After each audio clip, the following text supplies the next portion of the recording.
Retour dans ce studio, journalistes et réseaux sociaux, avancés, recul ou mal nécessaire, c'est le thème de notre débat.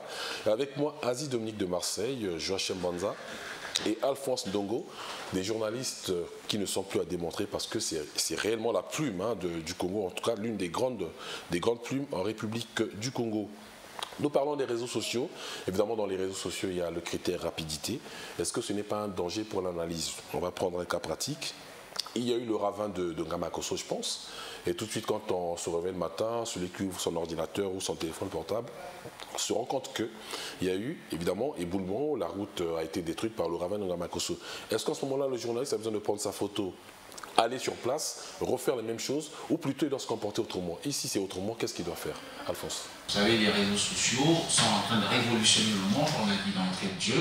Je vais te donner un exemple maintenant. Est-ce que tu sais que lorsque Strauss-Kahn commet sa bêtise aux États-Unis, c'est un tweet. Lorsque Michael Jackson meurt, c'est un tweet. Ce ne sont pas des journalistes, ce sont des gens qui ont assisté à la scène. Et donc aujourd'hui, on est même en train de penser que la presse écrite à laquelle j'appartiens, nous appartenons, risque de mourir à petit feu d'ici à 20 ans. Mais l'analyse reste quand même. Parce que, oui, l'analyse reste, mais tout simplement parce que dans les années à venir, tout le monde va recevoir son journal, la Semaine africaine, le Choc, Jeune Afrique, ainsi de suite, dans son smartphone ou dans son iPad ou sur sa tablette.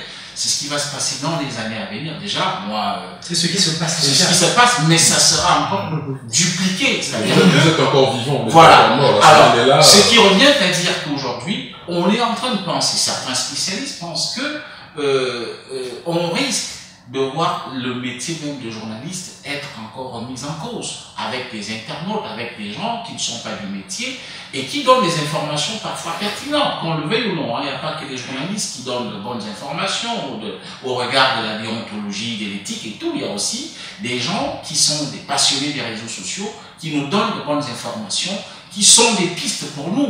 Donc, il faut tout simplement avoir, comme on dit, un répertoire, des gens identifiés, des internautes identifiés comme étant des gens sérieux. Lorsque vous voyez une information, si je suis à 1000 lieues de Brazza, je regarde que c'est un tel qui publie, me dit, il y a eu telle chose en Ngamakosso, j'ai toutes les bonnes raisons d'y croire. Lorsqu'il y a eu le crash aérien, je m'en souviens, je n'étais pas à Brazza, j'étais à 1000 lieues de Brazza, mais c'est grâce à des gens, des internautes qui sont reconnus plus ou moins comme sérieux, qui nous donnent l'information.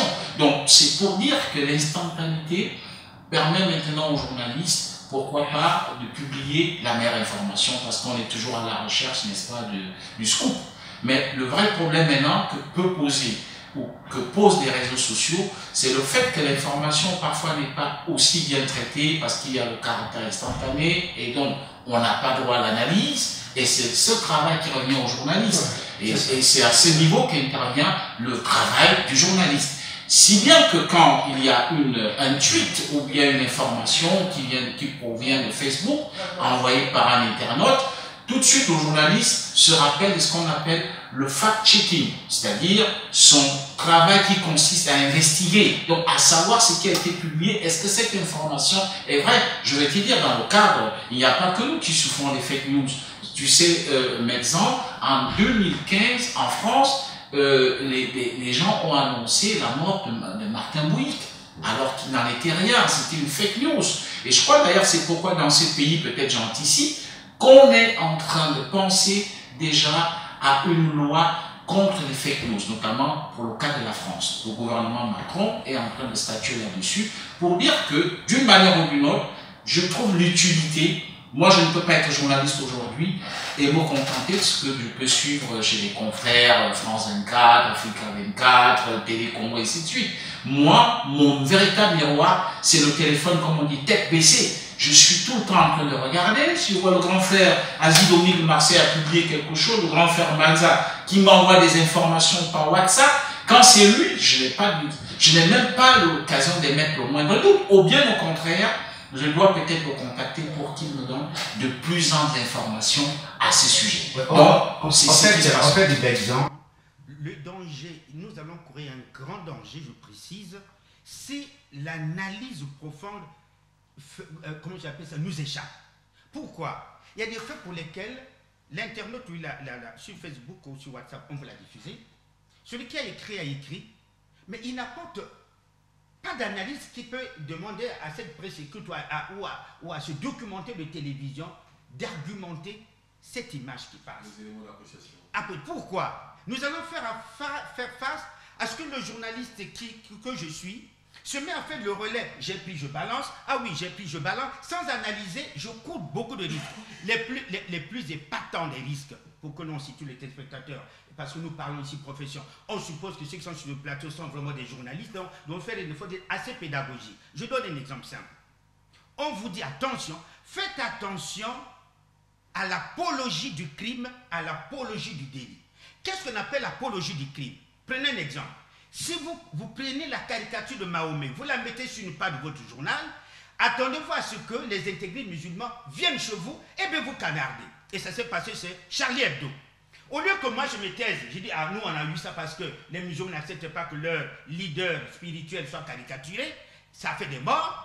Je me revois un bon matin comme Charlie Hebdo, non, même s'il y a eu mort d'homme, la prochaine édition, on reprend. Et quand on reprend, il y a encore mort d'homme. Et moi je reçois ça sur WhatsApp, il y a mort d'homme, je me mets à amplifier en retour cette information, causant alors des dégâts. Si, comment on appelle le journal en question, Charlie Hebdo l'a fait à Brazzaville, moi je suis au journal de choc, je reprends, je fais, les musulmans de Brazzaville tuent les gens, bon un journal de Kinshasa reprend, fait, il y a ce qu'on appelle l'apologie du crime. Le crime est là, nous sommes en train de les diffuser en grande audience. Apologie du délit, je suis journaliste. Je reçois une information sur WhatsApp ou sur n'importe quel réseau social, je la prends. Et alors que je suis journaliste, il me demande analyse, il fait ce qu'on appelle le traitement. Je l'ai appris à l'école, le traitement, avant de diffuser. Je prends, je fais le relais direct, comme n'importe qui. Alors, il peut y avoir là un délit. Un journaliste qui salue une autorité. Parce que je vais rendre les comptes à tel ministre, à tel député, je le salue, je diffuse, je suis journaliste. Mais ça, je suis blâmable parce que j'ai la capacité professionnelle, je dis bien professionnelle, d'analyser, de comprendre et de ne pas diffuser. Je m'abstiens de dire parce que cette information-là, ma formation professionnelle m'oblige à l'analyser, à la comprendre avant de la relayer. Autrement dit, je fais l'apologie du délit. Je relais un délit et de mensonge, de diffusion, de vol, c'est un délit. Et moi je dis, tel député est voleur, eh bien je rediffuse. Tel député est menteur, je reçois ça de quelqu'un qui n'est pas journaliste. Il m'envoie ça à Asie. Qu'est-ce qu'Asie fait? Je regarde, dis non, cette information moi, en cause d'une autorité, c'est pas vérifié et c'est pas comme ça qu'on écrit, je ne le fais pas. Parce que celui qui m'envoie n'est pas journaliste. Ma profession m'oblige à regarder. Et c'est là où le thème de ton émission, journaliste et réseaux sociaux, comme Badal dit, qu'est-ce qu'est journaliste? C'est ça évidemment. L'important de savoir qui est journaliste. Autrement dit, si on ne sait pas qui est journaliste, ceux qui sont autoproclamés journalistes, ceux qui sont rentrés par réfraction, qui ne sont pas journalistes, eh bien se mettent à sceller la profession. Ce que Mbadé appelle les snipers. Il me l'a dit, il y a les snipers, les francs-tireurs, ceux qui tirent à tout bout de chemin. En ce moment-là, ils deviennent journalistes alors qu'ils sont snipers, ils sont rentrés par réfraction. C'est des accivilisés du journalisme, non pas des civilisations professionnelles. C'est des acculturés du journalisme. Qu'est-ce qu'il fait? Bon, vous n'avez pas été médecin, on m'a appris, on m'a donné au CHU, on me donne les bistouris, on me donne les sudats, alors je me mets à charcuter le corps des gens. Et on produit quoi? Des morts en cascade, parce que je n'ai pas la formation. Voilà là où les réseaux sociaux devraient, et le jury devrait ne pas se comporter comme le simple citoyen quand il utilise les réseaux sociaux. Et là, nous sommes blâmables. Je peux être poursuivi parce que j'ai calomnié une autorité. Et on me poursuit en justice. Parce que là, ce n'est pas un média. Ce n'est pas la télévision. Média en termes de médias professionnels. Ce n'est pas la télé. Asie a quitté la télévision dans son salon, il se met à diffamer une autorité. Alors finalement... C'est tout le problème. Que vous allez tous dans les réseaux sociaux, finalement, qu'est-ce que vous visez lorsque vous allez dans les réseaux sociaux? Quel est l'objectif que l'on vise? Exemple. C'est quand même bien de rappeler qu'au départ, les réseaux sociaux ont été créés pour se partager des fichiers, pour se partager des images et tout. C'est ça d'abord au départ, l'usage des réseaux sociaux. Ça évolue, hein? Oui, non mais c'est pour vous montrer la vocation première, tout juste. Maintenant, après, on est rentré pratiquement dans la communication, pratiquement journalistique. Ouais. Malheureusement, c'est pour cela que la frontière est menacée de disparition entre les journalistes professionnels et évidemment les citoyens, acteurs des réseaux sociaux. Hein, on est tous ensemble. C'est pour cela que...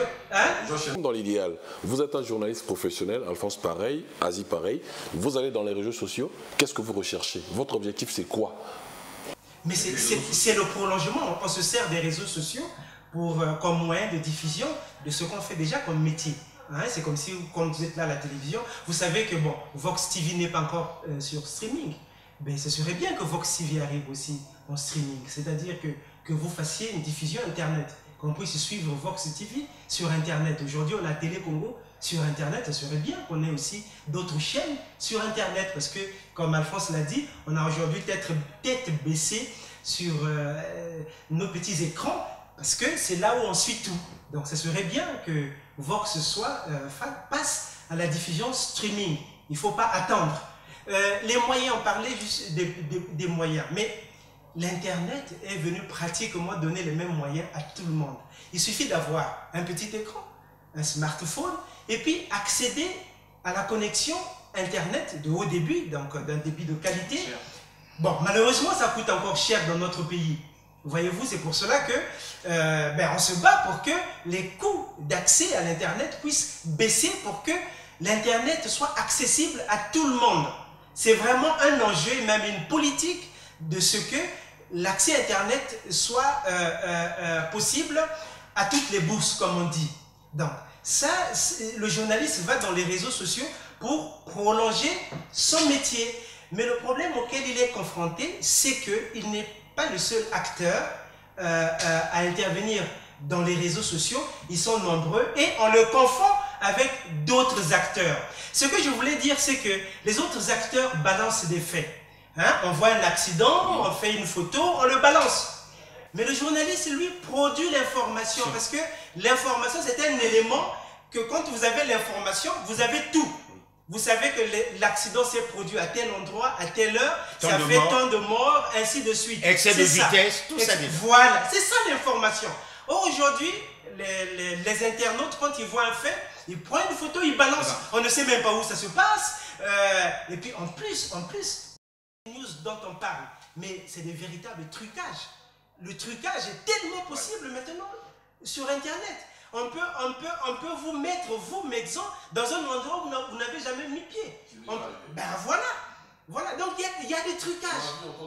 Mais voilà, et le journaliste ne fait pas ces trucages-là parce que sa déontologie professionnelle le lui interdit au nom de l'honnêteté de son métier. C'est ça la différence avec les autres. Quand les gens parfois voient que non, mais comment les journalistes ne sont pas truculents, ils dénoncent pas et tout, non. Mais parce que ce métier s'exerce à travers des règles. Il faut d'abord être sûr que ce que vous diffusez comme information est vrai. Et donc, il faut le temps de la traiter. Traiter, ça signifie quoi? Recouper, vérifier. Voilà. Vérifier est-ce que le fait est vrai. Une fois que vous avez vérifié, à plusieurs sources pour se rendre compte que le fait est vrai. Voyez-vous? Après, vous le mettez en forme.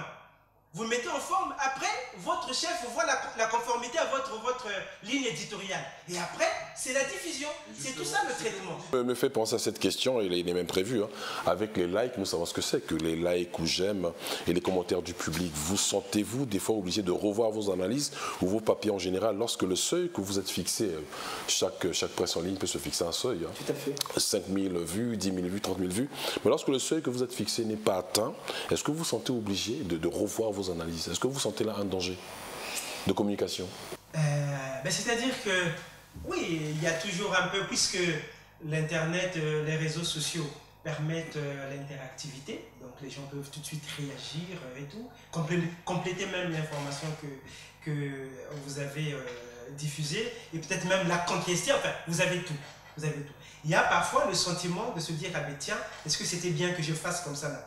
Et puis parfois, justement, parfois vous voyez à côté quelqu'un qui a fait mieux, même en termes d'originalité, parce qu'il a balancé, il a eu les photos vraiment, comme on dit, du fait, il est allé au plus près du fait, il a eu les acteurs concernés. Vous vous sentez un peu comme vous avez été dépassé par la concurrence. Mais c'est vrai, ça arrive. Mais aujourd'hui, ah oui, mais parce que les médias sociaux ne privilégient plus les journalistes. Ça nous met en concurrence avec des gens qui ne sont pas des journalistes, mais qui parfois peuvent donner des faits mais avec compétence et séduire le public.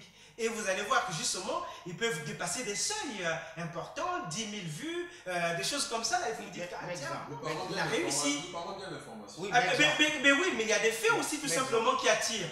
Il y a des faits, il y a des interviews. Si nous parlons d'information, Oui, si nous parlons d'information maintenant, on ne traite pas une information en tenant compte de ce qu'est-ce que les gens vont dire. Pourquoi? Parce que l'information obéit à un critère fondamental qui est professionnel. L'information est sacrée, le commentaire est libre. Si on dit que l'équipe du Congo a été battue par la RDC 4-2, vous pouvez ne pas l'accepter, je suis désolé, c'est le Cameroun qui a gagné. Mais je peux poster, s'il n'y avait pas 50 000 vues, je ne vais pas aller modifier pour dire non, finalement c'est le Congo qui avait gagné. Non. On n'était pas l'information en attendant qu'on vous applaudisse. L'information est sacrée, le commentaire. Et mettons dans le commentaire, amplifiez ce que vous voulez, c'est votre point de vue. La sacralité de l'information, devant la liberté du commentaire, ne peut pas demander au jeune qui a pris son métier de dire, pour plaire au public, je vais dire, bon, on a été battu par la RDC parce qu'on avait vendu ceci. Parce que non, on est objectif. L'objectivité, voilà, donc l'objectivité peut faire que l'on puisse avoir 50 millions de vues. Comme cet objectif peut faire que je dis, ben, on n'a pas aimé. Mais tu n'as pas dit, je retouche mon information parce qu'elle est mal faite si tu as été objectif. Mais l'objectif ne se négocie pas. L'objectivité est tellement têtue, rigueur, qu'on ne peut pas négocier l'objectivité. Est-ce qu'Alphonse partage le même avis? Bon, en partie peut-être, mais ce qu'il faut relever, c'est que lorsque on publie une information, on n'est plus maître dans les réseaux sociaux, on n'est plus maître de son information. Et c'est ça justement le caractère interactif, parce qu'il y a des gens plus intelligents que nous qui peuvent vous en apporter plus. C'est-à-dire qui peuvent dire, Alphonse, tu as dit ceci, mais voici, enfin, ils développent. Et on est obligé d'en tenir compte. Oui. Moi, il m'arrive quelquefois, lorsque je sais que c'est un internaute qui est quand même assez outillé en rapport avec ce que j'ai publié, je peux refaire mon post. Parce que je voudrais quand même le rendre plus crédible. Et ce qui est très bien, c'est ça aussi, hein, parce qu'avant, le journaliste sortait, je crois, le grand frère Banza, il sort son canard la semaine africaine. Qu'est-ce que les gens en pensent? Je suis sûr qu'il n'a pas vraiment une meilleure vue, il n'a pas le feedback.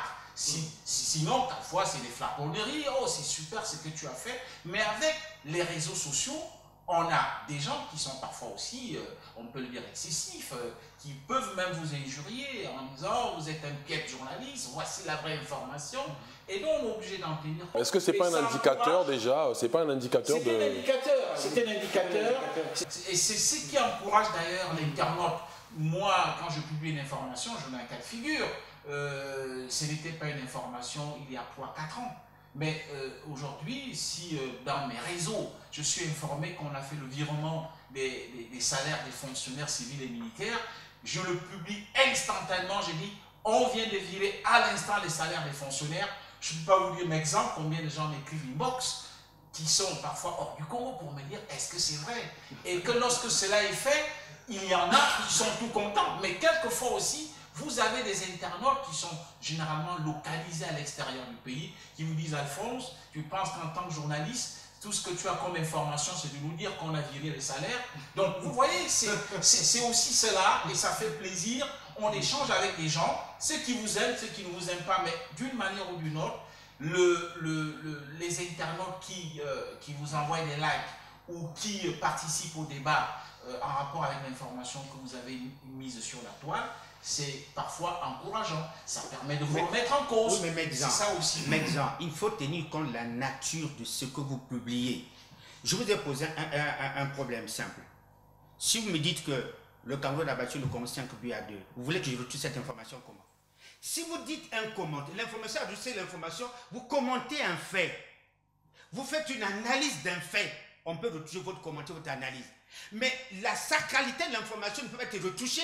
J'ai dit le Congo a été battu par la RDC 4-2. Vous modifiez quoi? Voilà le caractère que je dis. Il y a ce qu'on appelle la sacralité. Maintenant, le commentaire, ce que Ndongo dit. On a été acheté, l'habit a été corrompu. C'est ce qu'on appelle le commentaire. 10 000 personnes disent tu as tort. Nous sommes mauvais, nous sommes piètres. On ne sait pas jouer, on ne peut pas bien notre équipe. Il n'y a pas d'argent, c'est l'improvisation. Mais ça n'enlève en rien qu'on a été battu 4-2. C'est ce qu'on appelle l'information est sacrée. le commentaire est libre. Dans la liberté de commentaire, attends-toi à retoucher ton commentaire parce que tu l'as mal commenté. Tu as dit que la bite était achetée. On te dit non, c'est plutôt le gardien qui a été acheté. Voyez-vous? Et nous avons des preuves de l'achat du gardien. Mais ça n'enlève en rien les 4 buts à 2. C'est ça, c'est ça. Tu as vu comment le professionnel ne confond pas l'information et le commentaire. Maintenant, dis-moi, Mexan, le gars de la rue, est-ce qu'il connaît l'information et le commentaire? Non. Il prend les réseaux sociaux, il balance comme il veut. Ma fille dans la chambre qui ne dort pas la nuit, elle balance ce qu'elle veut. Le matin, elle a 50 millions de vues. Sans comprendre les déchirures, les dégâts collatéraux causés par son information. Je vais vous donner un exemple. Je suis à Paris, je n'ai pas la capacité de suivre un match des Diables Rouges. Un ami au téléphone m'envoie, là on mène 2-0. Là nous sommes. Mais instantanément, j'ai l'information. Quand vous pouvez savoir à quoi vous servent les réseaux sociaux, mais ça sert à la spontanéité, à la crédibilité de l'information sur la vitesse. C'est connu. Ça c'est connu. Mais on va revenir sur un environnement. On parle de l'environnement du Congo. Une information arrive, il faut la traiter et puis la rendre, la mettre à la disposition du public, la faire consommer par le public. Est-ce qu'en ce moment-là, l'environnement dans lequel on se trouve n'influence pas quelque part la manière de diffuser cette information, de la traiter? Par les réseaux sociaux, évidemment. Ça vous dit la question. Est-ce que l'environnement n'influence pas? Ah oui, tout à fait. Absolument. Mais attendez, vous prenez une information, vous diffusez. Nous sommes dans les réseaux sociaux. Dans les réseaux sociaux. Tout en sachant qu'on est lu mondialement. Voilà, on est les réseaux sociaux. Mais ça peut interpeller quelqu'un. Ça s'adresse à qui? Si vous parlez du Congo, les Congolais peuvent s'intéresser à votre information. Si vous parlez d'Alphonse Ndongo, Alphonse Ndongo regarde sa personnalité qui est mise en pâture sur les réseaux sociaux. Mais il y a un environnement social qui permet que soit l'homme est incriminé et peut mettre en avant sa stature sociale. Je vis dans un environnement où la politique fait de moi un homme respecté, respectable. L'actuel est mondial. Oui, l'actuel est mondial. Et donc, moi, je ne peux pas accepter ça. Mais cette information peut passer comme une lettre à la poste dans d'autres pays, avec un autre environnement, qui dit, bon, moi, je banalise. Mais l'environnement influence, évidemment. Pourquoi les journalistes chez nous, parfois, ont peur de diffuser une information? Même celui qui donne les réseaux sociaux. Mais parce que l'environnement a une influence. Si je dis ça, là, ah, le procès Mokoko, ah, est-ce que j'ai la liberté de le dire? Ah, si je dis ça. Ah, le procès d'Abila, ah, si je parle. Voilà le problème. Et cet environnement influence. Souvent, les téléspectateurs me disent que je ne laisse pas Asie finir, mais c'est parce qu'il ne nous reste pas assez de temps. Asie a plus parlé que tout le monde, malheureusement. Non, alors, une minute avant que Zedang reprenne son antenne. Et je dirais que le journalisme est une science sociale, et donc le journaliste est un être social, et donc il n'est pas ex nihilo. Donc il ne peut pas travailler en dehors de son contexte, évidemment. Le contexte influence le métier. Mais le reste, souvenez-vous de l'intervention d'Asie Dominique de Marseille, je crois que c'était sa deuxième intervention, quand il expliquait que le journaliste doit développer la capacité d'aller chercher l'information et d'avoir aussi le courage de la diffuser. Dès lors que, en son âme et conscience, professionnellement, il juge que cette information est utile pour son public. Peu importe ce que, qui va bouder les autorités ou les personnalités influentes, ainsi de suite. Ça demande quand même, c'est vrai, un certain courage dans la pratique de nos métiers, de notre métier, oui. dans nos entourages. Parfois, il y a un peu cette peur-là. On vous dit non, mais attention, est-ce que vous n'avez pas peur? Est-ce qu'on risque de vous jeter en prison? C'est ça l'environnement. Déjà, voilà, c'est ça l'environnement. Mais c'est la professionnalisation, ou disons le caractère professionnel qui compte. Tout métier a des risques, le nôtre, voilà. Non, si on tient compte des réalités politiques dans le pays, parce que les informations qui se vendent mieux, c'est les informations politiques. Hein. Il faut je pense que je parle sous le contrôle de chers aimés. Moi, en tant que journaliste, je me dois à une certaine autodiscipline, parce que je sais très bien qu'il y a des informations que je reçois, et Asie l'a dit tantôt. Si je dois publier une information sur le procès Mokoko, Dabira, Nyangambwala, il est évident que si je suis très objectif, je devrais à un moment donné avoir peur, à un moment donné, pourquoi pas, il y a la famille même qui me dira, mais pourquoi est-ce que tu devrais publier une telle information? Donc il y a une espèce d'autocensure qui se passe, et malheureusement c'est qui contraste avec les internautes, et je comprends que cette autocensure amène donc des internautes, des jeunes qui sont parfois hors du Congo, qui eux peuvent tout balancer. Et ça correspond un peu à la sociologie des consommateurs d'informations dans notre pays. Les gens aiment dans ce qu'on appelle au Congo le Songi-Songi, au Gabon, le Congo-Ça. Donc les gens aiment ça et ça marche. Et je pense que c'est ce qui fait que les internautes qui ne sont pas outillés, expérimentés, qui ne sont pas les professionnels de la communication, viennent quelque peu nous supplanter parce qu'ils publient des choses que les gens, à mon humble avis, voudraient lire. Merci beaucoup, Alphonse. On n'a plus de temps. Zédan me dit qu'il me reste 10 secondes. Je ne sais pas si je vais conclure. Je voudrais conclure. Mais ça viendra un jour. Ça viendra. Ça viendra un jour. Ça viendra un jour. Ça viendra. Je suis obligé de conclure. Journalistes et réseaux sociaux, avancés, reculent ou mal nécessaires. Vous avez suivi les spécialistes de la communication, de la presse, de l'information et du commentaire ici sur ce plateau. C'est à vous de tirer vos conclusions. Mais une seule chose, si je me permettais de le dire, peut-être qu'un jour ils le feront, ils écrivent sur la toile. Peut-être qu'ils signeront, et si vous remarquez au bas du papier écrit sur Internet Asie Dominique de Marseille, c'est du sérieux, Alphonse Ndongo, c'est du sérieux, Joachim Banza, c'est du sérieux, en tout cas il y a des noms qui vous donneront des informations crédibles. Sur ce, mesdames et messieurs, merci d'avoir été des nôtres. On se retrouve au prochain débat. Asie, je suis désolé, mais l'heure c'est l'heure. Non, absolument, c'est l'heure, c'est l'heure. Le débat est tellement passionnant que l'heure, c'est l'heure. Mais la santé du journaliste, il faut bien qu'on dise un vice pour dire quelle est notre part de responsabilité. Un jour, il ne va pas en dire, tout le ne va pas en dire. Allez, on le fait pour le prochain débat. Merci beaucoup et au revoir à tous.